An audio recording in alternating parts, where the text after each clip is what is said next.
Hello everyone, I am आशीष महालिक। स्वागत करता हूं आपको इस नए वीडियो में। हम लोग इस चैनल पे क्लास 11th टू 12th जितने सारे वैल्यूज़ का सिलेबस है उसको कवर करने की कोशिश करेंगे। If you like my effort then आशा करता हूं कि आप इस चैनल को शेयर एंड सब्सक्राइब करेंगे। चलिए शुरू करते हैं। Today the topic is about diversity in the living world, जिसमें हम ये पढ़ने की कोशिश करेंगे बायोडाइवर्सिटी क्या है और प्लांट डाइवर्सिटी क्या है। बायोडाइवर्सिटी दो वर्ड से बना है, एक बायो और another is diverse. Bio means living और डाइवर्स मीन्स डिफरेंट। हम ये बोल सकते हैं कि जो डिफरेंट टाइप ऑफ ऑर्गेनिजम्स है वो एक जगह पर एक दूसरे के ऊपर डिपेंडेंट होके जीते हैं, तो उसको हम बायोडाइवर्सिटी बोलेंगे। Different type of living organism live together is called biodiversity. उसके बाद W.O. विल्सन ये क्या बोले कि एक जो गिवन हैबिटेट होता है, मतलब एक पर्टिकुलर एरिया ले लेंगे और हैबिटेट ले लेंगे, लाइक एक पॉन्ड इकोसिस्टम ले लेंगे या फिर फॉरेस्ट इकोसिस्टम ले लेंगे। उसके अंदर जो टोटल नंबर ऑफ स्पेसीज होता है, स्पेसीज मीन्स जो डिफरेंट काइंड ऑफ ऑर्गेनिजम्स, कि हम ह्यूमंस एक टाइप ऑफ ऑर्गेनिजम्स और एक टाइप ऑफ स्पेसीज हो गए, कुत्ते वो एक टाइप के ऑर्गेनिजम्स और एक टाइप के स्पेसीज हो गए। तो उसी टाइप का डिफरेंट डिफरेंट स्पेसीज एक पर्टिकुलर हैबिटेट में होता है, तो उसको हम बायोडाइवर्सिटी बोलेंगे। फिर आया ग्लोबल डाइवर्सिटी। ग्लोबल डाइवर्सिटी का मतलब क्या होता है कि जहाँ पर जीनस, स्पेसीज और इकोसिस्टम एक साथ में होता है, तो उसको हम ग्लोबल डाइवर्सिटी हम बोलते हैं। फिर आया प्लांट डाइवर्सिटी। तो प्लांट डाइवर्सिटी क्या होता है, जो एक एरिया में डिफरेंट डिफरेंट टाइप के प्लांट एक साथ रहते हैं, तो उसको हम प्लांट डाइवर्सिटी बोलेंगे। तो उसमें हम क्या करते हैं, डिफरेंट जो क्राइटेरिया होता है वो क्राइटेरिया के बेसिस पर हम क्या करते हैं, प्लांट डाइवर्सिटी को डिफ्रेंशिएट करते हैं।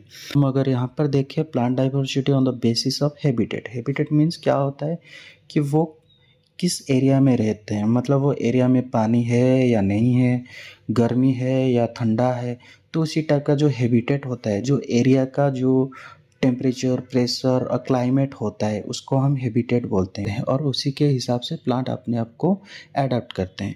तो उस हिसाब से हम प्लांट डाइवर्सिटी को 7 प्रकार के भाग में विभक्त करे हैं।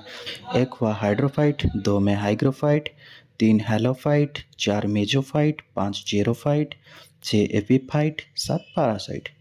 तो आगे देखेंगे हाइड्रोफाइट। हाइड्रोफाइट में क्या होता है, hydro means water, fight means love. जो क्या होता है, जो प्लांट वाटर में रहते हैं और वाटर के पास रहते हैं, तो उनको हम हाइड्रोफाइट बोलेंगे। तो ये हो गया हमारे दो टाइप का हो गया, एक हो गया सबमर्ज्ड और एक हो गया फ्री फ्लोटिंग।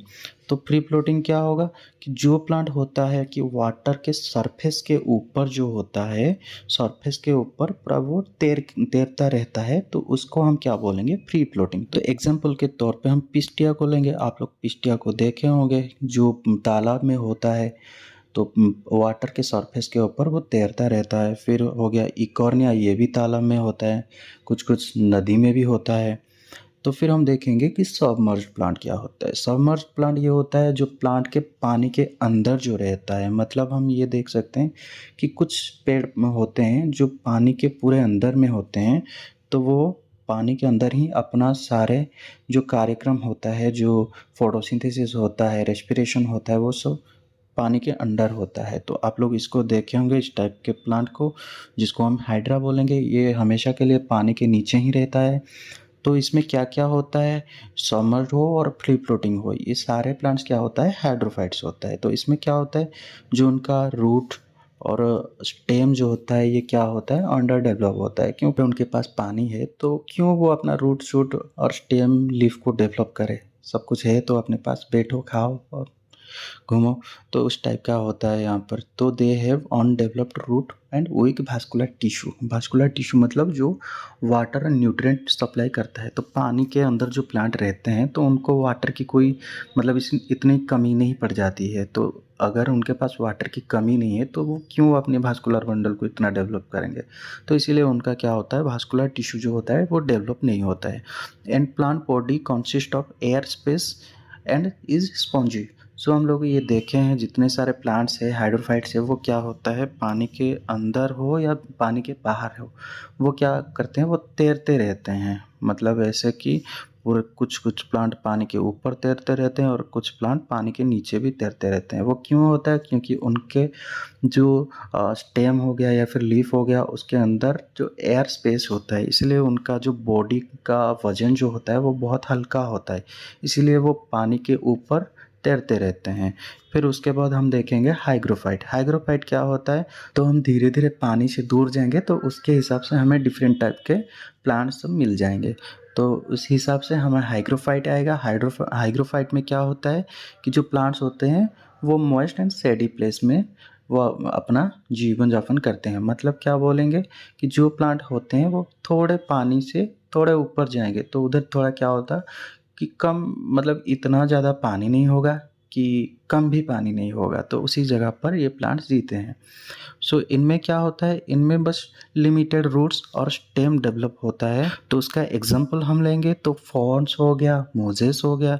तो हम ये देखते हैं मोजेस जितना हो गया, ये सब देखते हैं जो पत्थर के ऊपर होता है इस टाइप के प्लांट, तो ये सब किस में जाता है? हाइग्रोफाइट में जाता है। फिर हम देखेंगे हालोफाइट। हालोफाइट क्या होता है? जो प्लांट क्या करता है, समुंदर के किनारे मतलब कोस्टल एरिया में जो प्लांट ग्रो करते हैं, मतलब ये प्लांट क्या होता है, सैलाइन वाटर के पास ग्रो करते हैं, तो इस टाइप के प्लांट को हालोफाइट बोलेंगे। तो ये क्या करते हैं, वो हाईली सॉल्ट रेजिस्टेंस होता है। सॉल्ट हम ले लेंगे तो NaCl ले लेंगे, मैग्नीशियम क्लोराइड ले लेंगे, मैग्नीशियम सल्फाइड ले लेंगे, तो इस टाइप के सॉल्ट के रेजिस्टेंस होता है ये प्लांट्स। सो ये क्या करता है, अगर इस एरिया में सॉल्ट है तो वो क्या होता है, इस जो प्लांट होता है, प्लांट के पत्ती के ऊपर एक सॉल्ट जो होता है उसका एक कवर हो जाता है, तो इसीलिए इसको क्या करते हैं, वो रेस्पिरेशन करने में थोड़ा दिक्कत होता है। इसीलिए क्या होता है, they have special breathing roots. मतलब क्या होता है, उनके जो रूट्स होता है वो नीचे से डेवलप होता है, ग्रेविटी के अगेंस्ट में वो डेवलप होता है। मतलब वो नीचे जाता है, नीचे से फिर ऊपर आता है। क्यों? क्योंकि वो ब्रीदिंग करने के लिए, मतलब ट्रांसपिरेशन करने के लिए वो रूट्स ऊपर करते हैं। तो इसका एग्जांपल हम अगर लेंगे, जितने सारे समुंदर के किनारे जितने सारे प्लांट्स होते हैं तो उसको हम एग्जांपल के तौर पे ले सकते हैं। तो मैंग्रोव वेजिटेशन हो गया, तो उसमें क्या क्या आ जाएगा कि हम लोग देखे हैं कि जो सुंदरबन होता है वेस्ट बंगाल में, वो सुंदर का पेड़ जो है, दूसरे सारे पेड़ हो गए, वो सारे जितने सारे हैं समंदर के पास, उसको हम हेलोफाइट्स बोलेंगे। फिर है मेजोफाइट। मेजोफाइट क्या है? They are living moderate water supply area. Moderate means कि हम जो हाइग्रोफाइट है, हाइग्रोफाइट के जस्ट ऊपर आएंगे, मतलब अब पानी से ऊपर आके, जहाँ पर पानी मिट्टी के, मतलब मिट्टी के ऊपर नहीं होता है, मिट्टी से थोड़े नीचे होता है, तो अब क्या होगा, यहाँ पर मॉडरेट वाटर सप्लाई होगा। तो यहाँ पर क्या होता है, जो प्लांट होता है वो अपना जो रूट होता है वो मिट्टी के अंदर डालता है, मिट्टी के अंदर से जो पानी होता है उसको एब्जर्व करता है थ्रू द रूट्स। तो ये एब्जर्व करके ये क्या करता है, अपनी पूरे बॉडी में ट्रांसपोर्ट करता है by the help of xylem. जहाँ पर क्या होता है, मतलब जाइलम किसका पार्ट होता है, वास्कुलर बंडल में। तो हम ये बोल सकते हैं जो मेजोफाइट प्लांट होता है उसमें जाइलम और वास्कुलर बंडल डेवलप होता है।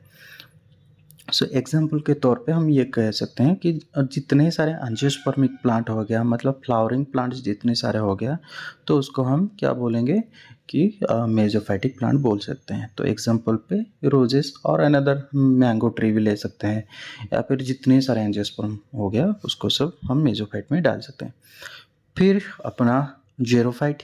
ज़ेरोफाइट क्या होता है कि जहाँ पर वो डिज़र्ट होता है, डिज़र्ट के एरिया में जो प्लांट जीते हैं तो उसको हम क्या बोलेंगे, ज़ेरोफाइटिक प्लांट। मीन्स कि डिज़र्ट एरिया में हमें पता है पानी की कमी रहता है और ड्राई एरिया रहता है, तो उसी जगह पर जो प्लांट ग्रो करते हैं तो उसको हम क्या बोलेंगे, ज़ेरोफाइट। सो कुछ ज़ेरोफाइट्स होते हैं जो क्या करते हैं, अपने रूट, स्टेम और लीव्स में क्या करते हैं, पानी को सेविंग करके रखते हैं। मतलब जब पूरे ड्राई हो जाएगा एरिया, जब उनको पानी की पूरे तरह की ज़रूरत पड़ेगी तो उस टाइम में वो क्या करेंगे, अपने रूट और शूट और लीव से वो क्या करेंगे, वो पानी फिर से यूटिलाइज कर पाएंगे। तो उस टाइप के ज़ेरोफाइट को हम क्या बोलेंगे, सक्यूलेंट्स। तो एग्जांपल के तौर पे हम ये ले सकते हैं कि कैक्टी हो गया, यूफोरबिया हो गया, ये जितने सारे प्लांट्स हो गए ये सब ज़ेरोफाइट्स में जाएगा।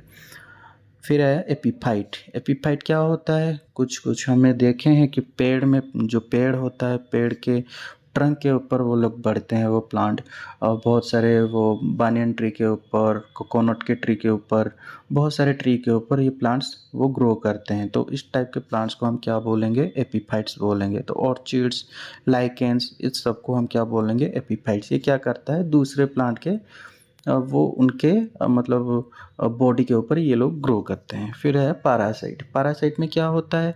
पैरासाइट प्लांट्स जो होते हैं लाइक रैप्लेशिया और मिस्टलेटोई, इस टाइप के जो प्लांट्स होते हैं ये क्या करते हैं? ये अदर प्लांट के ऊपर ग्रो करते हैं और उसके साथ उनके जो न्यूट्रिएंट्स होता है ये उनके न्यूट्रिएंट्स को भी एब्जॉर्ब करके खुद को ग्रो करते हैं। तो इसीलिए इसको हम क्या कहते हैं? पैरासाइट्स प्लांट्स बोलते हैं। सो इतना हो गया हमारा जो plant diversity on the basis of habitat. फिर हम देखेंगे diversity based on the habit. Habit मतलब क्या बोल सकते हैं कि प्लांट जो डिफरेंट डिफरेंट टाइप के जो हमारा क्लाइमेट हो गया कि मतलब डिफरेंट हैबिटेट के हिसाब से अपने आप को एडाप्ट करेगा। मतलब अपने आप को एडाप्ट करके वो अपने आप की जो बॉडी होता है उसको छोटा या बड़ा करेगा, उसको हम बोलेंगे हैबिट। तो हैबिट में पहले क्या आएगा? हर्ब।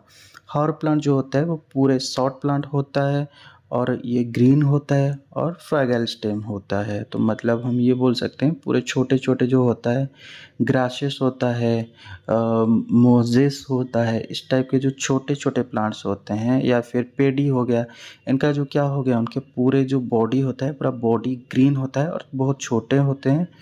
तो और इतना डेवलप्ड स्टेम भी नहीं होता है। तो ये सब प्लांट्स हो गए अपने हॉर्ब में जाते हैं और इनका जो लाइफ स्पैन होता है वो बहुत शॉर्ट होता है और सीजनल होता है। तो एग्जांपल हम ये ले सकते हैं व्हीट, पेडी, टोमेटो, इस टाइप के जितने सारे प्लांट्स हम एग्जांपल में ले सकते हैं। फिर आ गया श्रब।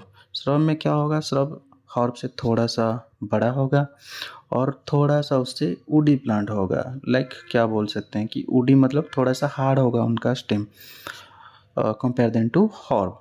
फिर टिपिकली हैव मल्टीपल स्टेम और नो मेन एक्सिस। तो हम इस टाइप के जितने सारे लेमन हो गया, तुलसी हो गया, इनमें हम देखे होंगे कि एक जगह पर उनका जो रूट हो गया, रूट से ना बहुत सारे जो स्टेम इनका निकलता है, कोई एक मेन स्टेम नहीं होता है। जैसे कि हम देखें कि कोकोनट में एक मेन स्टेम हो गया, या फिर बानियन ट्री में या फिर मैंगो ट्री में, उसमें क्या होता है? एक मेन स्टेम होता है। तो इसमें क्या होता है? मेन स्टेम नहीं होता है, बहुत सारे स्टेम एक जगह से निकलता है। तो इसको हम क्या बोलेंगे? श्रब बोलेंगे। तो एग्जांपल लेमन, तुलसी, रोज, जैस्मिन, इस टाइप के प्लांट्स जो हो गया वो श्रब में चले गए। फिर आएगा ट्री। ट्री ये क्या होता है? हर्ब और श्रब से बहुत बड़ा होता है और इनका जो एक ही मेन स्टेम होता है जिसको हम ट्रंक बोलते हैं, और ये वुडी होता है। और इसमें क्या होता है?